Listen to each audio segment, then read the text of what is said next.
Hello అండి, 555 Lakshmi recipe అండి. ఈరోజు మనము బత్తాయి జ్యూస్ చేస్తున్నామండి. చూడండి, బత్తాయి జ్యూస్తో మనకు పిల్లలకు హెల్తీగా ఉండే జ్యూస్ అనమాట. చూడండి, బత్తాయి జ్యూస్ ఆల్రెడీ నేను తీసేసానండి. చూడండి, ఇందులోనే కొద్దిగా షుగర్ లేకుండా అండి బెల్లము వాటర్ కలిపేసానండి. బెల్లము పౌడర్ వేసి వాటర్ తీసుకున్నాను.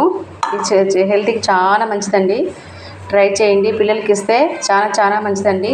ఇందులో సి విటమిన్ ఉంటుంది, ఇందులో ఐరన్ ఉంటుంది కాబట్టి పిల్లలకు చాలా హెల్తీగా చాలా మంచిదనమాట. చూడండి, బెల్లం వాటర్ వేస్తున్నాను.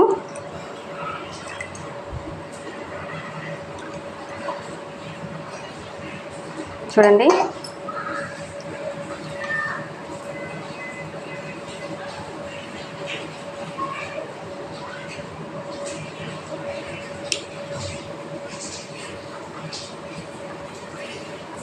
చూడండి బత్తాయి జ్యూస్ అయితే రెడీ అయిపోయింది. మీరు కూడా ట్రై చేయండి, లైక్ చేయండి, సబ్స్క్రైబ్ చేసుకోండి.